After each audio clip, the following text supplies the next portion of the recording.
Hi යාළුවනේ, අද අපි අරන් ඉන්නේ බණ්ඩක්ක කන්න අකමැති අයට මේ විදිහට බණ්ඩක්ක කෑවොත් හැමදාම බණ්ඩක්ක කයි. බණ්ඩක්ක කන්න අකමැති අයට මේ විදිහට හදලා දෙන්න.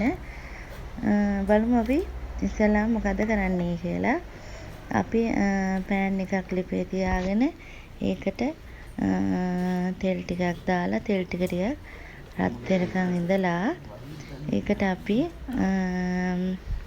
දාගන්න ඕන ලුණුයි අමු මිරිසුයි.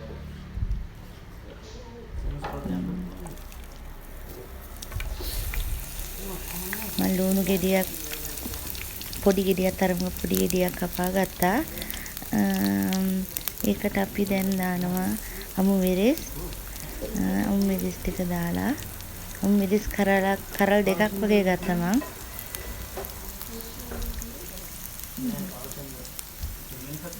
ඒක හොඳට අපි ඒක කලවම් කරගන්න ඕන තෙලේ.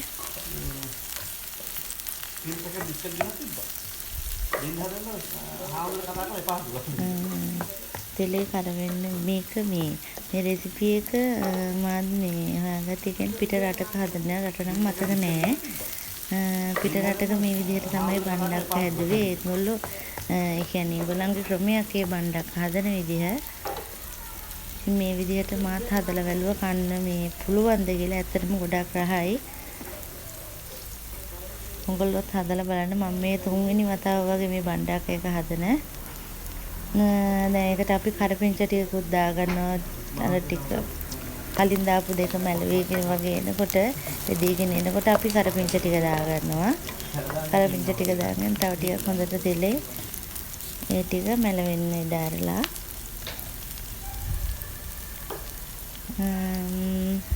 අපි ඒකට දානවා දැන් කහ චුට්ටක් දානවා. කහ ටිකක් දාලා ඒකට කෑලි මිරිසුත් අපි ටිකක් දාගමු. ගොඩක් නෙමෙයි චුට්ටක් දාගන්න. පොඩ්ඩක්. ඊට මේකට බණ්ඩක්ක ටික අපි කපා ගත්ත බණ්ඩක්ක ටිකක් මේකට අපි දාගන්නවා. දාගෙන හොඳට කලවම් කරන්න ඕන මේක. බණ්ඩක කපා ගන්නකොට බණ්ඩක මහත් කරන්නේ නැතුව හීනීටමත් නැතුව තරමක කෑලි කපා ගන්න. මේ වෙලාවේ අපි ලුණු දාගන්නවා. ලුණු දාගෙන හොඳට කලවම් කරන්න ඕන මේක.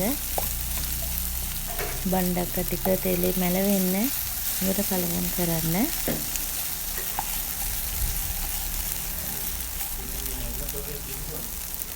මෙන්න මේ වෙලාව අපි පෑන් එකේ චූටියට මැද පොඩි හිඩසක් තියාගෙන අපි ඒකට දානවා බිත්තරයක්.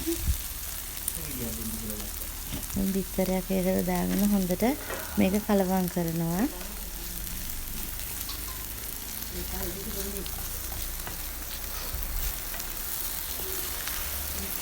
ඒ බිත්තරේ තියෙන ඒ වතුර ගතියෙන් තවත් මේ බණ්ඩක් එක තවත් තැම්බෙනවා.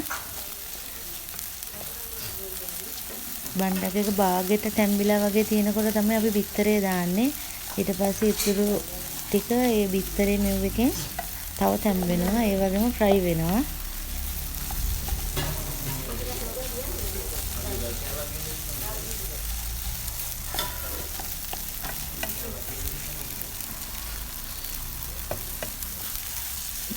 තව ටිකක් කලවම් කරන්න ඕනේ. කලවම් කරන්න ඕන. බිත්තර ටික අර සමහර තැන්වල ලොකු කෑලි හිටිනවා. ඒ හින්දා තව ටිකක් හොඳට මෙව කරගෙන ඒකට අපි මම තක්කාලි ගෙඩියක් කලින් කපාගෙන තියාගත්තා. ඒ තක්කාලි ගෙඩියේ තරමක පොඩි කෑලිත් නෙමෙයි ලොකු කෑලිත් නෙමෙයි. දැන් තක්කාලි ටික මේකට දාගන්නවා. තක්කාලි ටික දාගෙන ඒක තව කලවම් කරන්න.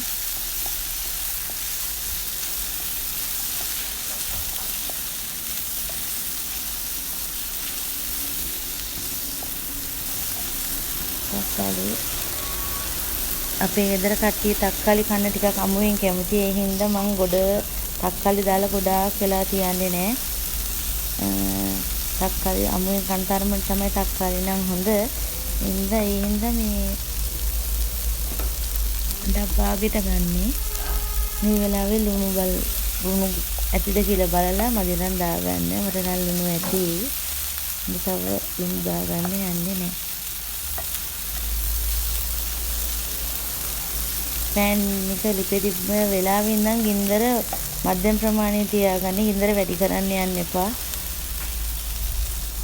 මෙන්න මේ විදිහ තමයි හැදුවට පස්සේ තියෙන්නේ. ලස්සනයි, ඒ වගේම රසයි. උඹලත් හදලා බලන්න.